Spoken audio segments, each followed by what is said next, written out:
அன்புள்ள சகோதரர்களே, இந்த விஷம் குடிக்க சொல்கிறது ஒவ்வொரு விவாதத்திலையும் இவர்கிட்ட கேட்கப்பட்டு இதே மாதிரி மழுப்புன ஒரு விஷயத்தினால தான் பேரிச்சம்பழம் வாங்கிட்டு வந்திருக்கிறாங்க. ரெடியாக எதிர்பார்த்து ஒரு விஷயத்தை நல்லா புரிந்து கொள்ள வேண்டும். முதல்ல பைபிளை நீங்கள் படிங்க.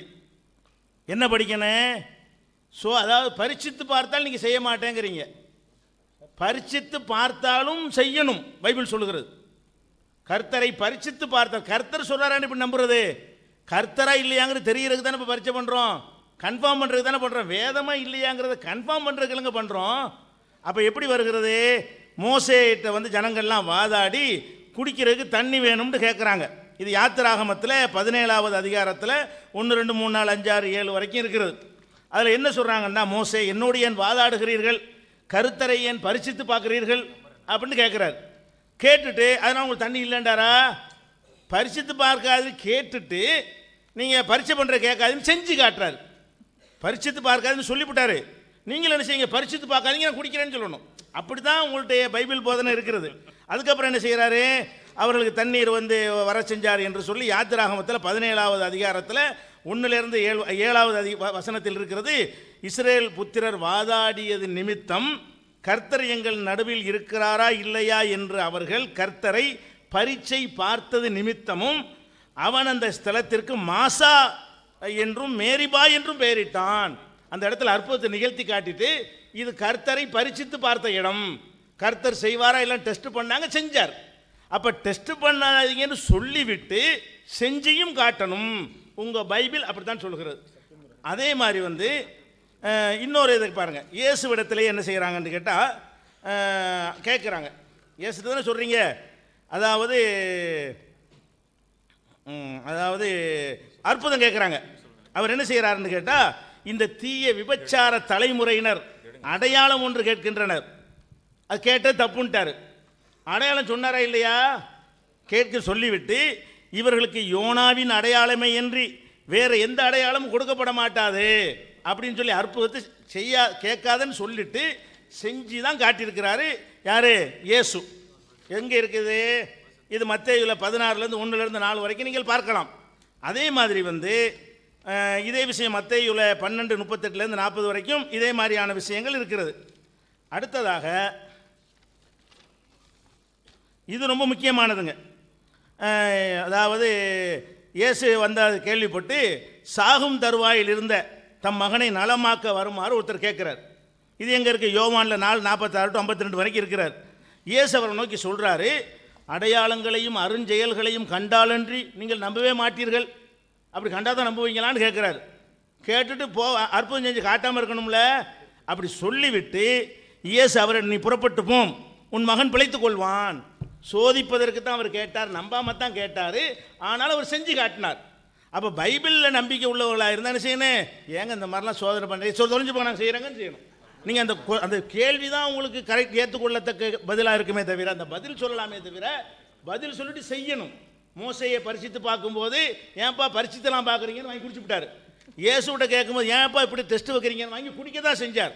அதனால இந்த மாதிரி தந்திரத்திலாம் தப்பிச்சு போக பார்க்காதீங்க. அது பைபிள் இறைவேதமாங்கிறது உங்களை சோதிக்கிறோம். இப்போ பைபிள் இறைவேதமானு சோதிக்கிறோம். கர்த்தரை முன்னாடி நின்று அவரை சோதிக்க மாட்டோம். போது அதை விளங்கிக்கிறங்க. நீங்கள் எழுதி வைத்துக்கொண்டு கர்த்தர் வார்த்தைன்னு சொல்கிறீங்களே, அது கர்த்தர் தான் சொன்னாரா அல்லவாங்கிறத சோதனை. கர்த்தரை சோதிக்கவில்லை. இதை சொன்னவர் கர்த்தரா இல்லையான்னு சோதனை. கர்த்தர்னு தெரிந்த பிறகு சோதிக்கவில்லை. இதை கர்த்தர் சொல்லலை, யாரோ ஒருத்தன் எழுதியிருக்கிறான் என்று எங்கள் குற்றச்சாட்டு. அதை நீங்கள் நிரூபித்து காட்டணும். கர்த்தர் தான் சொன்னார் என்று நிரூபிக்கிறதுக்கு குடிச்சுத்தான் ஆக வேண்டும். இது சொல்லுங்க. அதுக்கு பேரிச்சம்பழத்தை அப்புறம் சொல்கிறேன். Dear brothers, we asked them to drink and show that they are the true Christian believers by drinking the deadly poison. I think those people are nervous now to take it. And we agree that you are nervous to take it because you are not the true Christian believer, as the Bible says that you are not true to that proclamation. And here they said that we are not here to tempt God.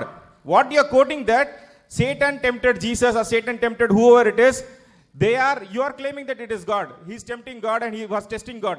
We are not testing God here. We are testing human being, and you are a human being. Are you a God? You are a human being. We are testing you. So you have to prove from the Bible that these are God's word. And philosopher said that we don't see, you didn't quote for proving Bible that when we quoted from Quran, you said that you should not quote from the Quran.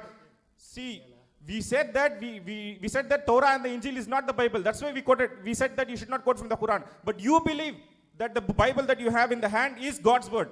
Don't you believe?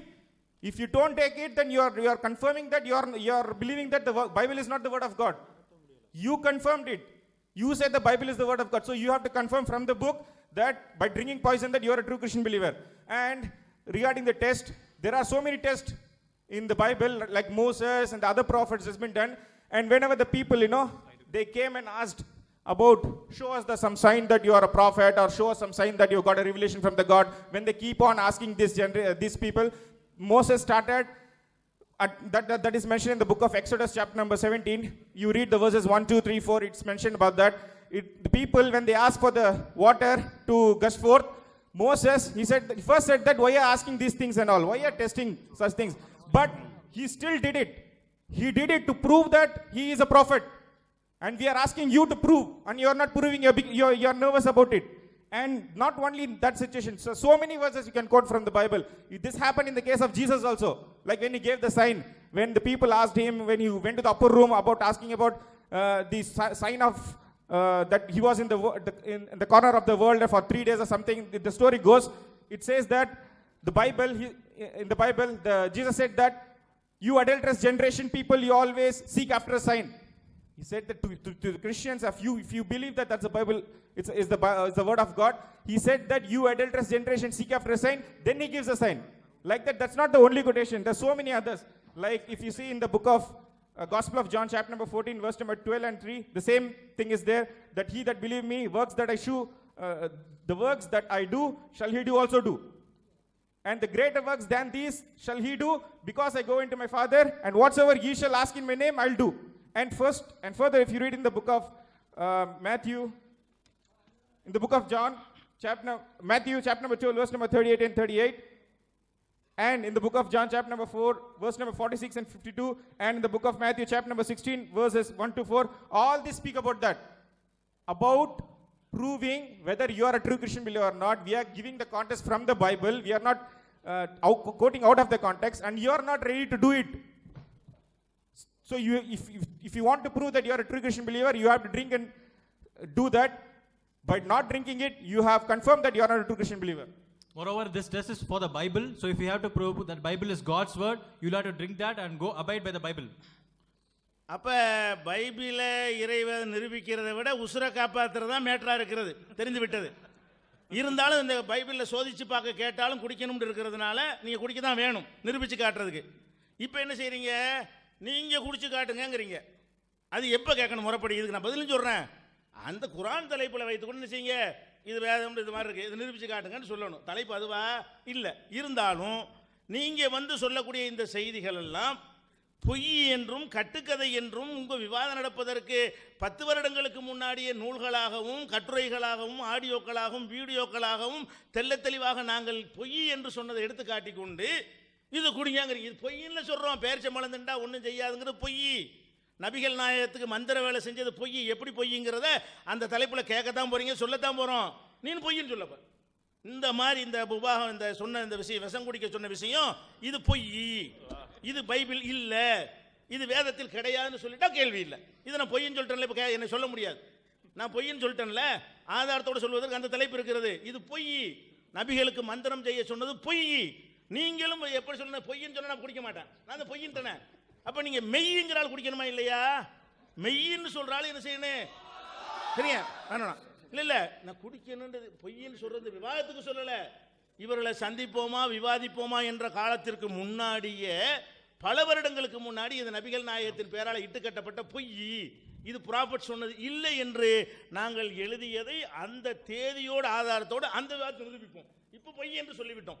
நீங்கள் ரெண்டில் ஒன்று செய்ய வேண்டும். ஒன்று பொய் என்று சொல்லிவிட்டு இது பொய் தான் பைபிள்னு சொல்லுங்கள். அதில் நீங்கள் விஷம் குடிக்காமல் தப்பித்துக் கொள்ளலாம், பைபிள் இறைவதம் இல்லை என்று கன்ஃபார்ம் ஆகிவிடும். அல்லது மெய் என்று சொன்னால் சோதிச்செல்லாம் பார்க்காதீங்க, கொண்டாங்க குடிக்கிறேன்னு சொல்லுங்க, இந்தாங்க டம்ளரோட கொடுங்க. Regarding this, the test of faith that we are saying, they quoted some hadith and showed that the prophet was done magic and when he had a poison. See, We already proved and refuted 10 years back, not now. You are now in the debate now new to us. Not now, today, 10 years back itself, we have already refuted all these points, saying that our prophet was never under the magic influence. See, we have already refuted it. You are giving that proof which we have already refuted, that this is not the point. This is not in Islam. And we will refute those points in the next topic. The next topic, whether we have that is the Quran is the word of God, in that time we will refute it. And now that we have refuted that all these, whatever you have quoted, hadith, whatever you say, we believe that these are all fabricated and lies. Now it is your turn to decide that Bible verses, whatever we quoted, either you have to deny those verses, say it as unholy, say it as not part of Bible, rather drink the poison. Now you have two choices. Select whatever you want. We are not forcing you to take one point. You have two choices to select, either deny Bible or drink poison. Or if you are valuing your lives more than your Bible, then don't drink the poison. And moreover, that he said that we are tempting God. And the next point, we are not tempting God. As I said earlier, we are tempting the human being. If you are a human being, you have to prove it. We are not tempting God here. அடுத்த சில விஷயங்களை நிறைய பாயிண்ட்லாம் எடுத்தெல்லாம் போடுங்கிறா சொல்லுங்க. அன்பிற்குரிய சகோதரர்களே, நேற்றிருந்து நம்ம Bible இறைவேதம் இல்லை என்பதற்கு அடுக்கடுக்கான சான்றுகளை நாம் வைத்துக் கொண்டு வருகின்றோம். அதில் இன்னொரு சான்று என்னன்னா, மத்தேயு 16வது அதிகாரம் 27வது வசனத்தில் இயேசு ஒரு முன்னறிவிப்பை சொல்றாரு. நான் உறுதியாக உங்களுக்கு சொல்கின்றேன், இங்கே இருப்பவர்கள் சிலர் மானிட மகனது ஆட்சி வருவதை காண்பதற்கு முன் சாக மாட்டீர்கள் அப்படின்னு சொல்லி ஒரு முன்னறிவிப்பை செய்கிறாரு. எப்பன்னா அவர் திரும்ப வரும்பொழுது அதை நீங்கள் உங்களுடைய கண்ணால் பார்ப்பீங்க அப்படின்றாரு. அப்போ இருந்து இப்போ வரைக்கும் இருக்கக்கூடிய 2000 வயது உடைய மனிதன் யார் என்பதை நீங்கள் நிரூபிக்க வேண்டும். அப்பதான் இது இறைவேதம் என்பது உண்மையாகும். இல்லாட்டினா இது இறைவனுடைய வார்த்தை இல்லை, இது பொய்யானதுதான் என்பது கன்ஃபார்ம் ஆகும். அதுக்கடுத்து பார்க்குறோம், பவுல் 1 கொரிந்தியர் 7வது அதிகாரத்தில் Dear brothers, we have been proving that Bible is not God's word. Now we are going to list out a lot of other things as well. Now, if you read Matthew chapter 24 verse 34, it clearly says that Jesus spoke that this generation shall not pass till all these things are fulfilled. Now, Jesus, as you believe, is dead 2000 years ago. Now, you will have to show a person who is 2000 years old. Only then this prophecy is fulfilled. Unless and until you have this prophecy fulfilled, it means that Bible has unfulfilled prophecy, which itself is a proof that Bible cannot be the God's word. அடுத்து Bible இறைவனுடைய வேதம் இல்லை, அது மிக கேவலமான விஷயங்களை தான் உள்ளடக்கி இருக்கின்றது என்பதற்கு அடுத்த ஆதாரம் என்னன்னா, பவுல் அவர்கள் சொல்லி காட்டுகின்றார். நம்ம நேற்று சொல்லி காட்டினோம், பல விதமான ஆபாசங்களை போட்டு அள்ளி போட்டோம், அது இதுன்றதெல்லாம் நம்மளே வாயில சொல்ல முடியாத அளவுக்கு இருந்தது. இதெல்லாம் செய்ய சொல்லி கட்டளை போட்டாரா கர்த்தர் அப்படின்ற மாதிரி கேள்வி கேட்டாங்க. பச்சையா கேவலமா இந்த மாதிரி ஒரு விஷயத்தை எழுதுவாங்களா? இது மிக மிக கேவலத்திலும் காமத்திலும் உச்சகட்டத்தில் இருக்கக்கூடிய ஒருவனால் தான் இதை பேச முடியும் என்று சொல்லக்கூடிய ஒரு விஷயத்தை புதிய ஏற்பாட்டில் பவுல் அவர்கள் எழுதி வைத்திருக்கின்றார். 1 கொரிந்தியர் 7வது அதிகாரம் 36வது வசனத்தில் ஒருத்தவனுடைய மகள், அந்த மகளை கல்யாணம் பண்ண முடியல, கல்யாணம் பண்ணி கொடுக்க முடியல, அவ கன்னியாவே இருக்கிறா. ஐடியா கொடுக்குறாருங்க. என்ன ஐடியா தெரியுமா? நீயே கல்யாணம் பண்ணிக்கோ.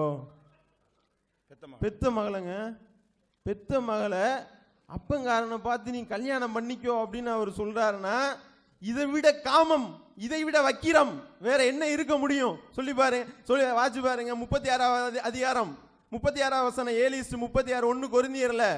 தமிழ்ல படிச்சா புரியாது உங்களுக்கு, இங்கிலீஷ்ல லெட் தம் மேரி, கல்யாணம் பண்ணிக்கோ அப்படின்னு சொல்றாரு. அது பாவம் அல்ல, மனசுலாம் உறுத்த தேவையில்லை, நீ என்ஜாய் பண்ணுப்பா. முன்னாடி உள்ள தீர்க்கதரிசிகள் பண்ண வேலையை நீ செய்யற, இது தப்பா? நம்ம தான் கர்த்தர் நம்மளை ஆசீர்வதிச்சிருக்காருன்னா இது என்ன இறைவேதமா? Now another important thing from the Bible, when we were quoting obscenities in the Bible, they said Bible just reports it, it is never authorized. Now if you see whatever is displayed here in 1 Corinthians chapter 7 verse 36, it clearly says that, it clearly orders a father, if he had illicit relationship with his own virgin daughter, the father is ordered to marry the virgin daughter. Now the Bible clearly says that you go and marry them, let them marry. What are these verses? Since Bible has such filthy, such obscene statements, which you might claim it as unparliamentary, it is still in your Bible, boss. So you will have to agree that Bible cannot be God's word. அடுத்து மத்தேயு எழுதின சுவிசேஷத்துல ஒரு இயேசுவுடைய ஒரு முன்னறிவிப்பு இருக்கு. எனக்காக யார் தன்னுடைய வீட்டையும் தன்னுடைய சகோதரனையும் தன்னுடைய சகோதரியையும் தன்னுடைய தாயையும் தன்னுடைய தந்தையையும் தன்னுடைய பிள்ளையையும் தன்னுடைய நிலத்தையும் விட்டுவிடு தியாகம் செய்கின்றாரோ அவருக்கு கிடைக்கிற பரிசு என்ன தெரியுமா? அது அனைத்தையும் நூறத்தனையாக அவர் பெறுவார், நித்திய ஜீவனை அடைந்து கொள்வார் அப்படின்றாரு. இதுல இருந்து என்ன சொல்ல வர்றாங்கன்னா, யாரா ஒரு ஆள் தன்னுடைய தகப்பனை எனக்கா நீ தியாகம் பண்ணன்னு வை, உனக்கு 100 அப்பம் கிடப்பான். உனக்கு 100 அப்பம் இருந்தா 100 இன்சியல் ஒரு ஆள் போட முடியுமா?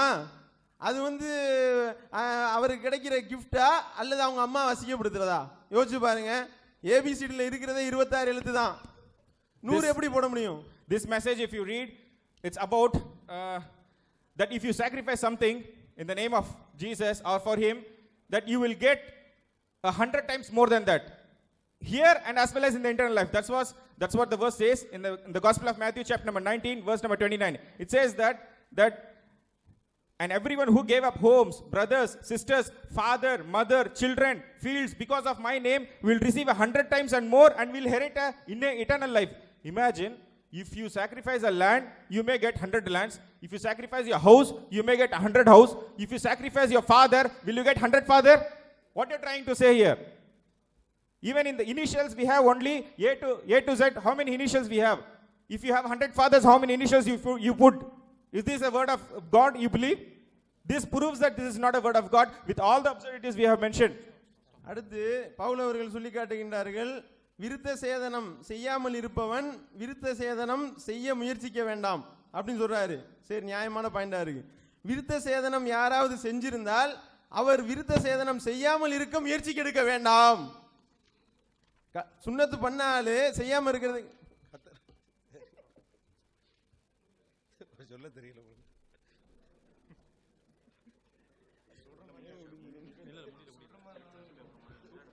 Hope you are following what is happening. இங்க என்ன நடந்து கொண்டிருக்கிறது என்பதை நீங்கள் தொடர்ந்து கொண்டிருக்கிறீர்கள் என்று நான் நினைக்கிறேன். Our Muslim friends just said they don't believe in the hadith. அருமையான இஸ்லாமிய நண்பர்கள் சொன்னார்கள் அவர்கள் ஹதீஸிலே அந்த ஹதீஸிலே அவர்கள் நம்பிக்கை கொள்வதில்லை என்று. I don't know if they can still be Muslims. ஆனால் இன்னும் அவர்கள் முஸ்லிம்களாக இருக்க முடியுமா என்பதிலே எனக்கு தெரியவில்லை. So that means we don't need to actually debate with them. அப்படி என்றால் அவர்களோடு கூட விவாதிக்க வேண்டியது இருக்காது.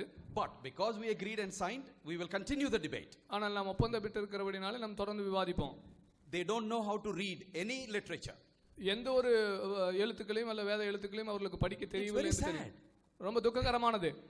I underlined they, it's a collective noun. நான் அந்த இடத்துல சொன்னேன் தே என்கிறதான ஒரு கூட்டு அர்த்தத்திலே அவர்கள் என்கிற பொருளிலே நான் சொன்னேன். It doesn't say each one of you. அதுல உங்களில் இருக்கிற ஒவ்வொருவரும் என்று அது சொல்லவில்லை. And then it says these signs will follow. இந்த அடையாளங்கள் உங்களை பின்தொடரும் என்று நாம் சொன்னோம். And we showed in the history of the church they have followed. அந்த சபையுடைய சரித்திரத்திலே இந்த காரியங்கள் நடந்திருப்பதை நாம் ஏற்கனவே காண்பித்தோம். One of them says it is a test for Bible, another says it's a test for human beings called Christians. They are confused. அவர்கள் ஒருத்தர் சொன்னாங்க இது பரிசுத்த வேதாகமத்துக்குரியதான ஒரு டெஸ்ட்னாங்க, இன்னொருத்தர் சொன்னாங்க இல்ல மனுஷனுக்குரிய டெஸ்ட்னாங்க. அவங்களே குழம்பி இருக்காங்க. I hope they will cool down and realize the confusion they are getting into. அவர்களுக்கு வந்துட்டு இருக்கிற குழப்பத்துல இருந்து அவங்க கொஞ்சம் கூல் டவுன் ஆகி வருவாங்கன்னு நினைக்கிறேன். And then they don't know how to distinguish between a necessary condition and a sufficient conditions. ஒரு அத்தியாவசியமான நிபந்தனைக்கும் ஒரு போதுமான நிபந்தனைக்கும் இடையில இருக்கிறதான வித்தியாசத்தை பிரித்து பார்க்க முடியாதவர்களாய் அவர்கள் இருக்கிறார்கள். For theists, the necessary condition for us to recognize any human being as human being is soul. ஒரு மனுஷன் அவன் மனுஷனாக இருக்கிறானா இல்லையா என்பதற்கு பிரித்தறிவதற்கு முக்கியமான ஒரு அவசியமான நிபந்தனை என்னவென்றால் அவனுக்குள் இருக்கிற ஆத்துமா. We are humans because we are soulish beings. நம்முடைய ஆத்துமா நமக்குள் இருக்கிறதுனாலே நாம் மனிதர்களாக இருக்கிறோம். We have human essence, human nature. நம்முடைய மனித தன்மை இருக்கிறது, சாரம் இருக்கிறது. If somebody loses a hand in an accident, he doesn't cease to be a human. If somebody loses a hand in an accident, he doesn't cease. ஒரு விபத்துல ஒரு மனிதன் கையை இழந்து விட்டான் என்று சொன்னால் அவன் மனிதனாக தான் தெரிவான், அல்ல மனிதன் இல்லாமல் அவன் தெரிய மாட்டான். If somebody doesn't have eyesight, he doesn't cease to be a human. அவன் கண் பார்வை ஒருத்தன் இழந்து விட்டால் அவன் மனிதனாக தான் தெரிவான். So the necessary condition is soul. எனவே மனிதனாக காணப்படுவதற்கு அத்தியாவசியமான ஒரு நிபந்தனை ஆத்துமாவாக இருக்கிறது. And then all the others constitute sufficient. மற்ற காரியங்கள் எல்லாம் ஒரு மனிதன் போதுமான அவசியமாக இருக்கிறது.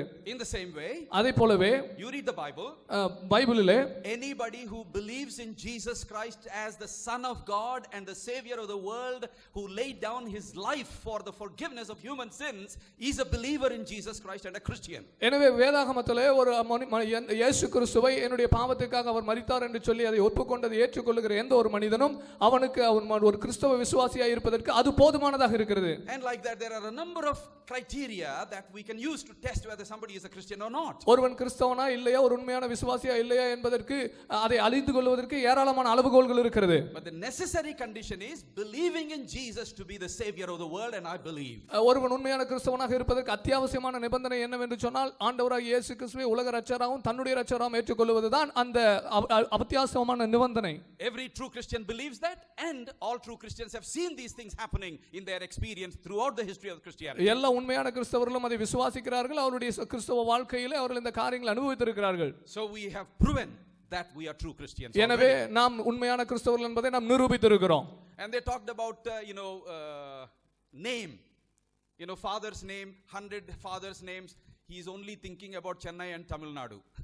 அவர் பெயரை பற்றி சொன்னார், தகப்பனை இழந்தார், நூற்றுக்கணக்கான தகப்பன் என்று சொன்னார். அவர்கள் சென்னை மாத்திரம் அவர்கள் யோசித்துக் கொண்டிருக்கிறாங்க. Andhra Pradesh, ஆந்திராவிலே, in America, அமெரிக்காவிலே, among Jews, யூதர்களுக்கு மத்தியிலே father, son, grandfather, everybody will have the same last name called family name or surname.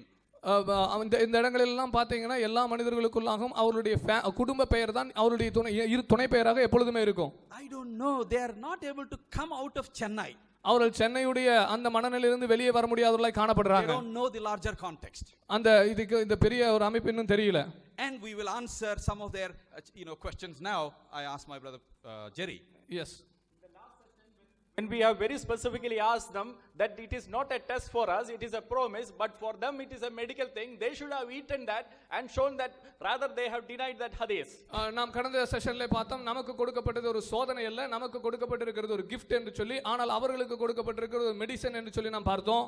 And you will continue to deny many hadiths in these debates. இப்படியாக நீங்க अनेक ஹதீஸ்களை நீங்கள் இந்த விவாதத்திலே மறுக்க வேண்டியவர்களாக இருப்பீர்கள். When Satan quoted Psalms chapter 90 to Jesus, there was one mistake. There is a methodological mistake that the Satan has done. சங்கீதம் 90 சாத்தான் இயேசுவுக்கு குறிப்பிட்ட போது அங்க ஒரு மெத்தடாலஜிக்கல் தவறு ஒன்று இருந்ததை பார்க்கிறோம். Satan quotes parts of the verse, Satan does not quote the other verse. அந்த சங்கீதத்தின் முழு வசனத்தை அல்ல, அந்த வசனத்தின் ஒரு பகுதியை தான் சாத்தான் இயேசுவிடத்திலே குறிப்பிட்டு காட்டுகிறான். That is Satan's methodology. அதுதான் சாத்தானுடைய முறையாக இருக்கிறது, மெத்தடாலஜியாக இருக்கிறது. Our friend has quoted Exodus chapter 17. அருமையான சகோதரர் யாத்ராகமம் 17வது வசனத்தை குறிப்பிட்டார். And then he said about what prophet Moses and the test it at the Massa. அவர்கள் அந்த மாசா என்கிறதான இடத்துல நடந்த சோதனை பற்றி சொன்னார்கள். The same methodology. He doesn't quote another verse. அந்த சாத்தான் எப்படி மற்றொரு வசனத்தை குறிப்பிடவில்லையோ அதே போல இவர்களும் அந்த ஒரு காரியத்தை குறிப்பிடுகிறார்கள். Deuteronomy chapter 6 verse 16. உபாகமம் 6வது அதிகாரம் 16வது வசனம். Do not test the Lord your God as you did at Massa. நீங்கள் மாசாவிலே உங்கள் கர்த்தர் தேவனாகிய கர்த்தரை பரீட்சித்து பார்த்தது போல பரீட்சித்து பாராதிருப்பார்களாக என்று சொல்லி வசனம் சொல்லுகிறது. Change your methodology, sir. It is a wrong methodology. நீங்க கொண்டு வருகிற மெத்தடாலஜி ரொம்ப தவறானது, அதை கொஞ்சம் முதல்ல மாத்துங்க. In fact, that methodology is followed in all the questions that they are asking. அவர்கள் கேட்டதான எல்லா கேள்வியிலும் இதே மெத்தடாலஜி தான் அவங்க பின்பற்றிட்டு இருக்காங்க. In Matthew chapter 24 verse 34 they ask, generation will not pass away. மத்தேயு 24:34 வசனம் சொல்லுகிறது சந்ததிகள் ஒளிந்து போகாது. The word generation can mean race also. What? Race. சந்ததிகள் என்பது இனத்தையும் குறிக்கிறதாக இருக்கிறது. And Jesus was addressing the Jews. இயேசு இந்த காரியத்தை யூதர்களை பார்த்து சொல்லிக் கொண்டிருந்தார். Now the Jews will not pass away. Why it is so important? யூதர்கள் ஒளிந்து போக மாட்டார்கள் என்பதை தான் இயேசு சொன்னார். அது ஏன் அவ்வளவு முக்கியமான ஒன்று? Because Hazrat Muhammad said that before the end comes the Jews has to be killed. உலகத்தின் முடிவு வருவதற்கு முன்பதாக யூதர்கள் முழுவதுமாக அழிக்கப்பட வேண்டும் என்று ஹஸரத் முகமது சொன்னார். In fact there are other hadiths. இன்னும் அதை குறித்து ஏராளமான ஹதீஸும் இருக்கிறது. In Sahih Muslim book number 1 hadith number 0287. Sahih முஸ்லிம்ல புக் நம்பர் 1 நம்பர் 287ல அபூ ஹுரைரா சொல்லுகிறார், reported that yes Jesus will descend among you as a just judge. Jesus will descend among them. உங்கள் மத்தியிலே இயேசு இறங்குவார். நியாயமான நியாயாதிபதி வருவார். He is addressing the 6th century Muslims. அவர் 6வது நூற்றாண்டு இஸ்லாமியர்களை அவர்களுக்கு அவர் எழுதுகிறார். Sir, can you produce some 6th century Muslims now? 6வது நூற்றாண்டு இஸ்லாமியர்களை இப்ப நீங்க காட்ட முடியுமா? See, don't use this kind of methodology. இந்த மெத்தடாலஜியை உபயோகப்படுத்தாதீங்க. Understand the scripture in its whole. அந்த வேத வாக்கியங்கள் என்ன அமைப்பில் இருக்கிறதோ அந்த அமைப்பை புரிந்து கொள்ளுங்கள். And then they quoted 1 Corinthians 7:36. அவர்கள் 1 கொரிந்தியர் 7:36 சொன்னாங்க. They said the father. அவர் சொன்னாங்க தகப்பன். Why can't it be the one who is the betrothed, as the word says? What is it? One who is betrothed. நியமிக்கப்பட்டவனாக ஏன் இருக்க முடியாது? விவாகத்துக்கு நியமிக்கப்பட்டவனாக நிச்சயம் பண்ணப்பட்டவனாக ஏன் இருக்க முடியாது? The correct context of the verse has been understood by the Christians for centuries together. நூற்றாண்டுகளாக கிறிஸ்தவர்களாக இப்படித்தான் அந்த வசனம் அழகாக புரிந்து கொள்ளப்படுகிறது. But when teenager reads that verse, they have a different meaning altogether.